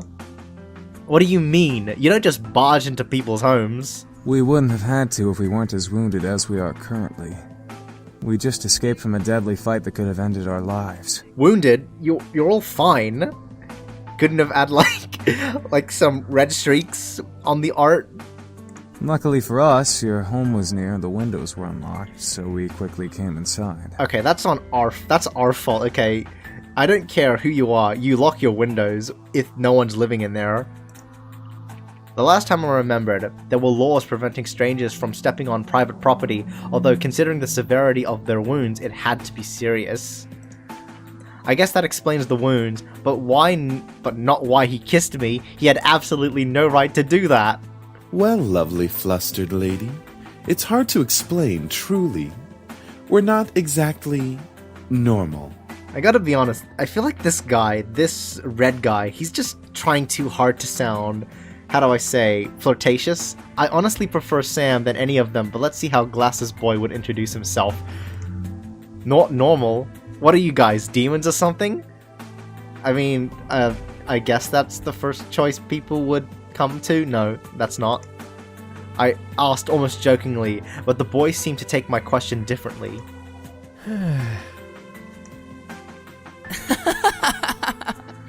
Well, yeah, actually, something like that. We're incubi, miss. Demons who consume and use sexual energy of humans to survive. Incubi, the fabled demon that existed to haunt humans and make them sex-crazed monsters, the mythical beings that could look like anyone just to get in your pants, the imaginary monsters you only saw in movies or on TV. Hello? Did you hear him? We're telling the truth. Do you think she's still processing it? Yeah, obviously. Yes, and she'll understand right about... Right, it was funny while it lasted, but it's time to cut the joke short. Incubuses don't exist. Wait a minute, I thought incubi is the plural... You know, it's the plural pronunciation for incubus. Yeah, you know, succubus, succubi. It's not succubuses or incubuses, it's succubi. Or incubi. There was no way they existed. That would be practically impossible. Ahem. Incubi is the correct plural form. Yes, there you go. And yes, we do exist. Prove it. I mean, Sam did prove it, but the way he made you kiss her. As soon as the words left my mouth, I instantly regretted them. Very well. Oh god. Erik, go ahead. Are you serious? Very well. Ah, so this is the guy from the intro. My sweet, you're so tempting with such non-belief. Let me ease your mind with a tender kiss. I promise you'll enjoy every minute of it, and maybe you'll even want more. Let's not try to get pedantic here, ironic, and we're here for meat, not for grandma. What? Once again, I was lost in a pool of calm and serenity. Staring into Erik's eyes, I felt waves of heat course through my chest and onto my face, painting my cheeks red in their wake. I couldn't help but nod and agree to his offer. Yeah, okay. Bruh. With another kiss, my heart began to flutter once again in my chest, and my mind was set spinning into a heated, passionate-filled pleasure. Yet I could feel my body drain of energy as he kissed me. Alright, that's enough. Aw, very well. I feel so much better. Please don't have, like, the rest of them kiss me, okay? As he pulled away, I was left in a mental mush pool. I felt weak in the knees, despite my will demanding me to stand straight in front of the boys before me. The world around me began to spin as I tried to speak. I think I'm going to. Where are our manners? I'm James, and these are my brothers. Sam, Erik, Matthew, and Damien. Miss, are you okay? Shit. She fainted. I couldn't believe it. Incubi, real. It all spun around my head until I saw only black. Time to gang bang the girl. Oh god. Floating in the darkness, my mind kept replaying the scene over and over again, reminding my body of the touch of the incubi's lips against mine. However, I began to feel the smooth silk around me and my eyelids unwillingly opened. Where? I woke to find myself in an unfamiliar place. Where was Mom and Dad? I was pretty sure this wasn't my room. Yeah, this is harem time. Like, this is our room, like, in the house, you know? Yeah, oh wait, I lived in my grandfather's house now. Of course it would be unfamiliar. I rubbed my eyes and surveyed my surroundings. I was still in the clothes I had arrived in the house in, but I was laying in a silk-covered bed. I remembered coming in the afternoon, so why was it nighttime already? I love that the light almost makes it look like there are two suns. Suppressing a yawn, I stretched out my arms. Maybe I should order some food for delivery. I was feeling pretty hungry. I was about to sit up, but I suddenly realized I wasn't alone. You're awake. Oh, do we have to start with generic fuckboy? Gah. Since when was he standing there? And who the heck was he? A guy in my bedroom? Did we? There's no way. Sorry, I was saying my thoughts out aloud. Why was I apologizing to a stranger who only said 2 words since I woke up? He looked eerily familiar. Then it all came back to me. Incubus. He was an incubus. He and his brothers came here for refuge, and that two of them kissed me, and then I fainted. We have to go with basic man. Yeah, I'm actually as disappointed as you, Capra. And that was how things came to this. Oi. Come on, we have standards. He was leaning against the far wall, looking at me. My heart began to race as I thought of the endless list of possibilities this situation brought me. I hated the thought of being under an incubus's power, especially in a bedroom. Jump up and protect yourself. Yeah. I instantly jumped up and grabbed a pillow, covering myself with it. I felt stupid, but who knows what this guy could do. What? You're just gonna cover your face with a pillow? No! Fucking delete him! Do your worst, this time I'm prepared. He didn't move. I guessed that he wasn't going to attack me. Sorry, what are you apologizing for? One thing still concerned me, though. I'm not going to use my powers on you. How? I can read minds. It's an ability I was born with. Each of us has a different ability, outside of our usual mind-altering powers. Oh, well, if you can read minds, then read my thoughts. You're a basic fuckboy, and you'll never get laid.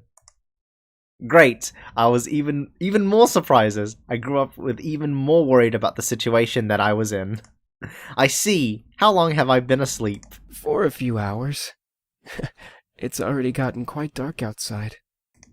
Ah, well, where are the others? My brothers are downstairs, cleaning up the blood from the lobby floor. And making you dinner as an apology. Okay, well that's nice of them. Okay, well that's unexpectedly sweet. Oh, it's the least we can do after invading your home, and 2 of us using our powers on you. You've got a point. Right, I had forgotten about that. It still irked me that they practically had taken advantage of me at that point. Even if they were demons, it was pretty rude to demonstrate their powers by kissing me. I wasn't some kind of human plaything. All of this seemed pretty unreal. It was like something out of those romance novels that Naomi sometimes read. I wished I could have just went back to sleep and forgotten all about this. Maybe I should have just called the police on them. Then I would never have landed myself on this situation. Do you feel well enough to get out of bed? Yeah, I think so. Whoa. Wow! Trust me, I won't let you go. Why are you picking us up? I'm not so sure about this. Yeah, drop me. I promise. Bruh. Okay, I trust you. No, you fucking don't. Good. I was speechless. She was carrying me as if I weighed nothing. He was so strong. Thank you. Yes, because you're our human plaything. Oh yeah, I forgot. It's alright. I'm used to it. I decided to close my mouth for the time being so that I wouldn't weird him out or make things more awkward than they already were. Well, he didn't seem to mind carrying me or listening to me talk, so at least things weren't too strange. Damien seemed very quiet and calm about everything, especially with the situation we were in.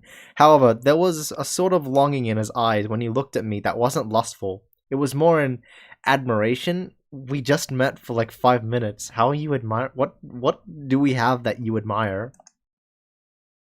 Once we reached the lobby, I decided that I felt well enough to walk on my own. As strong as he was, it was like he was carrying nothing. I didn't want to make him carry me everywhere. Yeah, that would be mortifying. Thanks for carrying me, but I think I can walk by myself now. Not saying that I didn't like it. I mean, I liked it. Not in a weird way, of course.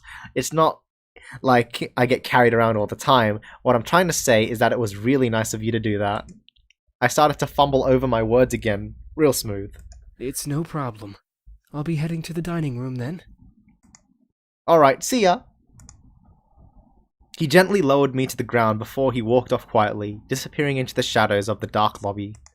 Oh, hi! Oh, hey Matthew. Suddenly, a boy who looked around my age or possibly younger bounced up to me. He looked vaguely familiar. Oh wait. You're Matthew, right? Mm-hmm, that's me. Are you feeling any better now? We were all worried when you suddenly passed out. I'm fine. Really? Your face is kind of red. Do you feel sick? No, I'm fine, I'm sure of it. I must have been blushing when Damien was carrying me downstairs. How embarrassing. How embarrassing! Well, if you say so. I hope Sam and Erik didn't make you upset. It's okay, after all, I did hit Sam after what he did, and about Erik, I suppose I wanted you guys to prove to me what you were saying. I suppose incubi are real then. I wondered how exactly I got myself into this mess. First my grandfather, then a fight with my father, blowing up at Lisette, and now this. I certainly had a knack for getting myself into sticky situations. I hate Matthew's face. Yeah, I get what they're trying to do. They're trying to make him the cute one in the group, but it doesn't work. No. It's the eyes. They're too small. If they just made them a bit bigger like our eyes, it would be better. Oh, I have an idea. Are you serious? He shoved his hands into his pockets with a cheery grin on his face. Wait for it. Wait for it. The fuck are you doing? Is he trying to do a magic trick? Sticky situations? Ta-da! Oh, I see. It's just a... The fuck is that? Why is it holding a knife? What is that exactly? He smiled as if to wave it off, but when he opened his eyes, he saw what he was holding, his face froze in shock. Wait a second. What did I just make? This is... What he produced from his pocket was a creepy-looking doll. Oh, it was a doll. He looks like a rabbit, and therefore he is a jackrabbit. Ah, what is that? I'm not sure.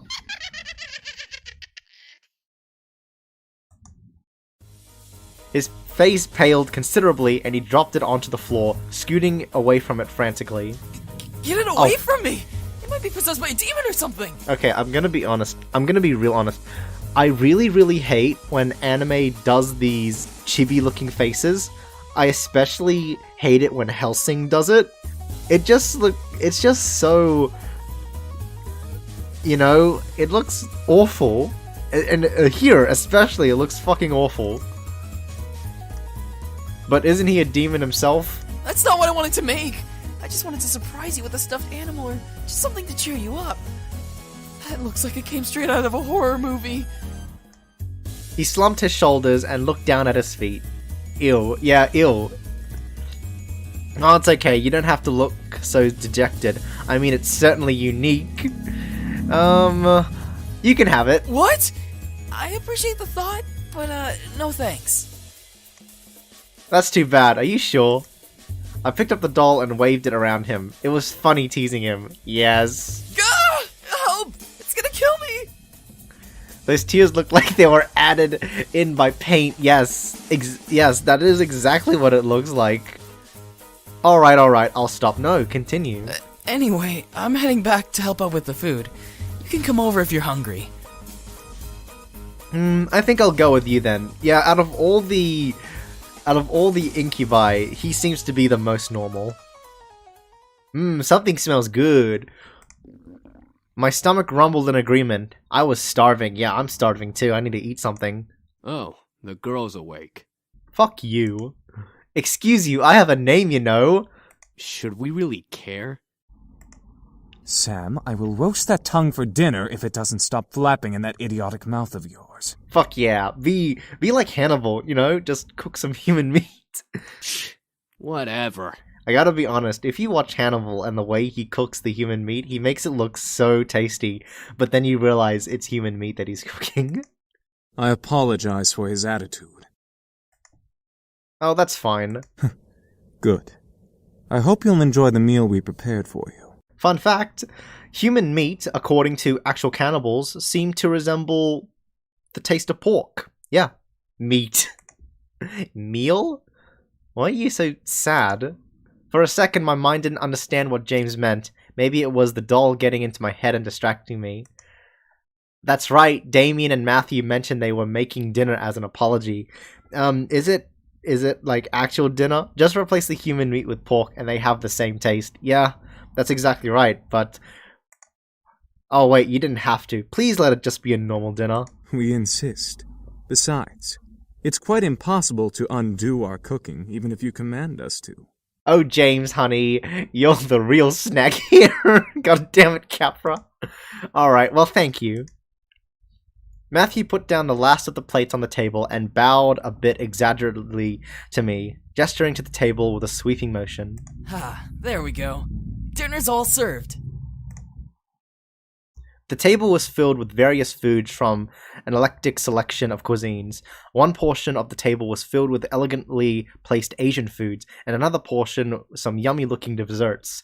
Also, I will say that Matthew's coat, brown hoodie thing, it doesn't fit his character. I don't think it looks good. And then there were yet more and more plates than I could have possibly imagined. Whoa, that's a lot of food, and it all looks so good. I mean, you're cooking for 6 people. Of course there's going to be a lot of food. We hope you enjoy it, my sweet. What, sweet me? That's enough, Erik.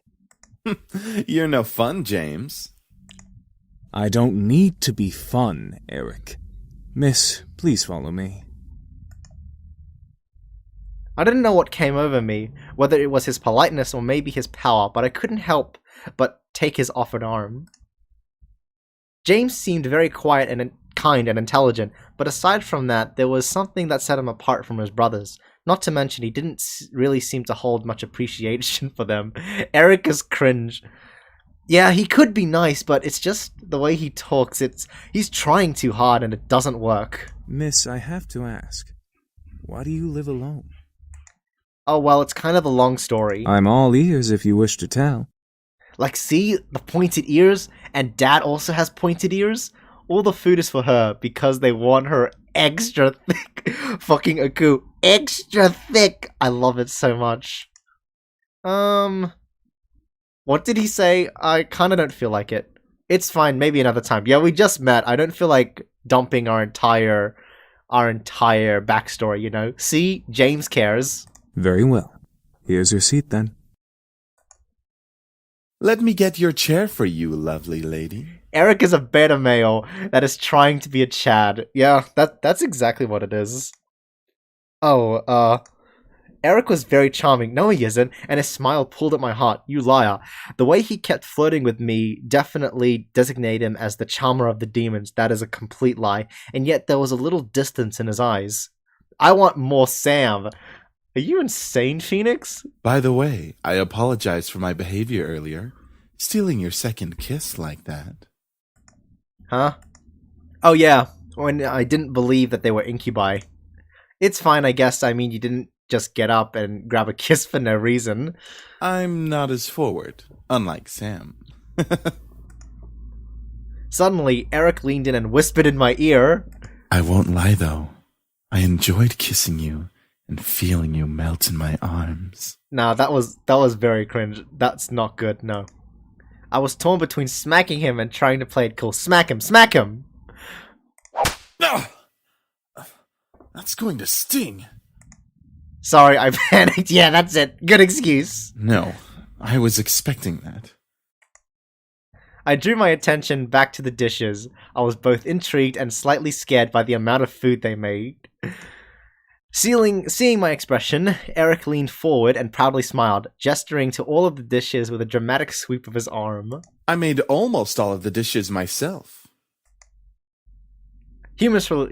Humorously enough, Matthew looked at him with a shocked expression as if he was betrayed. His face changed instantly to that of a frown. Aw. And I'm the Queen of the Nile. What's that supposed to mean? That's pretty cringe. Me, you, and James did the work together, dummy. It's you, James, and I, Matthew. Fucking grammar Nazi. Little boys will always make mistakes. Yes, his looks are the best out of all of them, and James is alright, I guess. A little boring, though. Yeah, admittedly, all of these characters, there's something good about them, and then there's something bad about them. Like, I think Erik has the best voice acting out of all of them. It's just his like, the way he talks. It's just, he's trying too hard, and James is too boring. He's alright, but he's boring, and then Matthew's just cringe sometimes. Matthew looked at James in disbelief, probably for siding with Erik, and he annoyingly swiveled back to Erik to comfort him. I'm not a little boy. I'm barely a year younger than you. Well, you certainly don't act like it. Ha ha ha ha. I really couldn't help but laugh. Matthew seemed very much like a kid. He was adorable, and however, I couldn't help but feel in a way he was much more mature than the others, especially Erik. Huh? Is something funny? No, nothing at all. Thank you for the meal, all of you. Oh. You're welcome, miss. Such a well-mannered young lady. Beautiful inside and out. I want to smack you again. Erik, knock it off! In agreement with Matthew, Sam cocked up his head and glared at Erik. Seriously, you're getting really annoying with that suck-up act. It was obvious that Sam was the bad boy of the group. He had this big, tough act, and it was obvious he was physically stronger than the rest of the guys. He's a fucking twink! Look at him! But was there more to him than that? I'm just trying to be a gentleman. No, you're not. The young girl has already gone through so much. She deserves a good treatment. There's a difference between being a gentleman and being an obnoxious flirt. Exactly, James. You're fucking speaking sense. Schooled even by James. You're gonna need some cold water for that burn.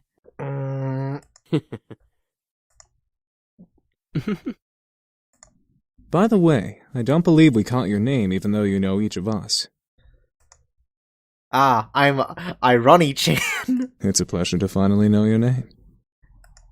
Yeah, that's a nice name. They were all comfortable around me, despite the awkward situation we were in. It was as if it were natural for them to be around humans. I guess that was just how incubi worked. But I was still curious about one thing. Excuse me, what happened? All at once they looked at me. I didn't know why, but having them all look at me made me feel kind of important, like a queen or something. Oh boy, here it goes. Is Irony-chan gonna be, what is it, a fucking thought? Gonna make all these incubi her simps? She's gonna be a simp queen? What is it, miss? I want to thank you for the food, but I still want to know why you all came here. I feel like I don't quite understand. Understand? Yeah, like being told that a bunch of incubi randomly appearing in your house was perfectly understandable. Oh, how do we explain? Also, they're all the same species. Where's my werewolf? Where's my Dullahan? And where's my sexy wizard? We were attacked. We came here to heal. What's so difficult to understand? Now you're just being rude, Sam. I'm just saying. How is that difficult to understand? No, what I meant is what specifically happened.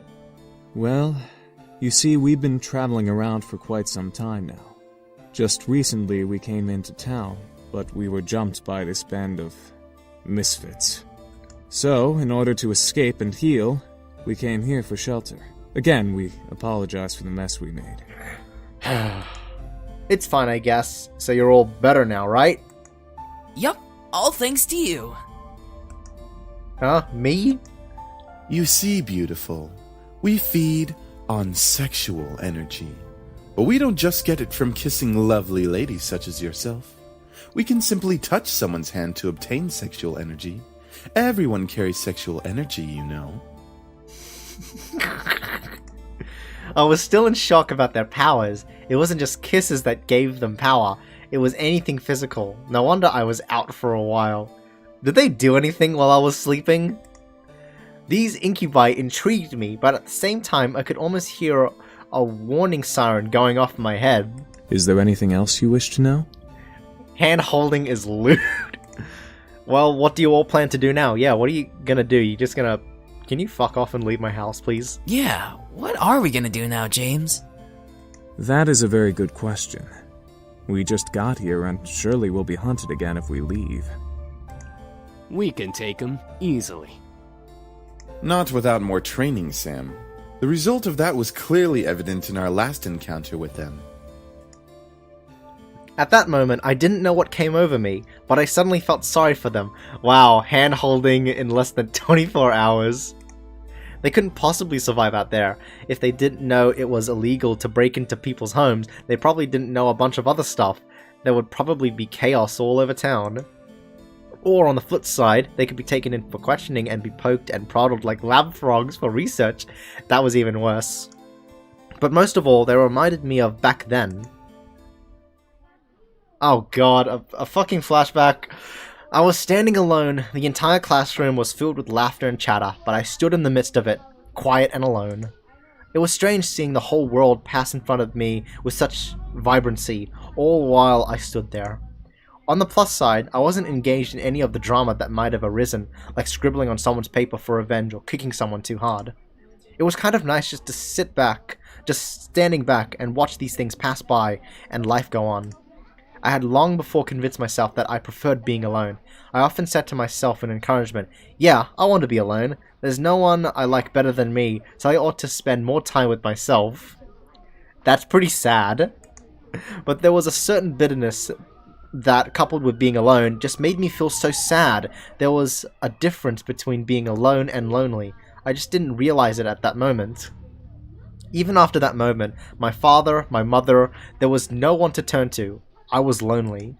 So that's when I decided on right then. I was going to see my grandfather. I didn't care if my father would take me. I was going to walk my way over there and see what he had to say about it. I had never even seen him before that. What better time to see him then? If no one else was going to help me with what I was feeling, I might as well have turned to him. After school, I decided to walk there. I had no idea how to get there, and I was armed with only a scrap of paper with the address scribbled on it. As a 7-year-old, I obviously had great ideas. Soon I became lost, and like I always did when I felt lost, I just stood there on the sidewalk, back pressed up against the wall, and eyes looking at the strangers passing by. And like always, people continued to pass by life, and life continued to go on. I was sadder than ever.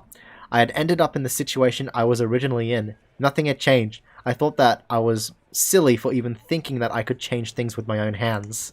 That was until a voice brought me back to reality. Hun, is that you? Oh, it's Grandpa. I looked up and saw an unfamiliar face, but it was obvious that whoever was talking to me knew who I was. And from that moment, things began to change. Life began moving its rusty joints, and I realized that things were moving along. Suddenly, I'd become part of the crowd that moved like a blur past me.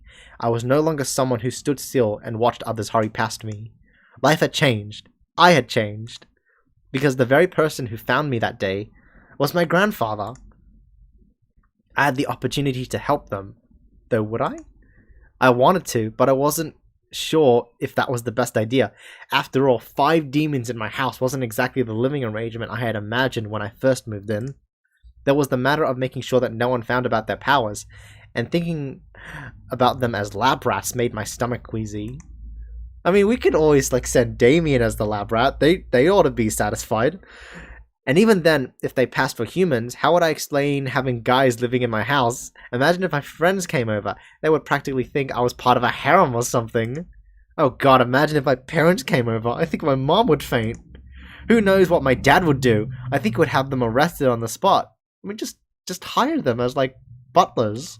It was hard. Maybe I should have written out a pros and cons list before actually having to make a decision. Don't worry too much about it.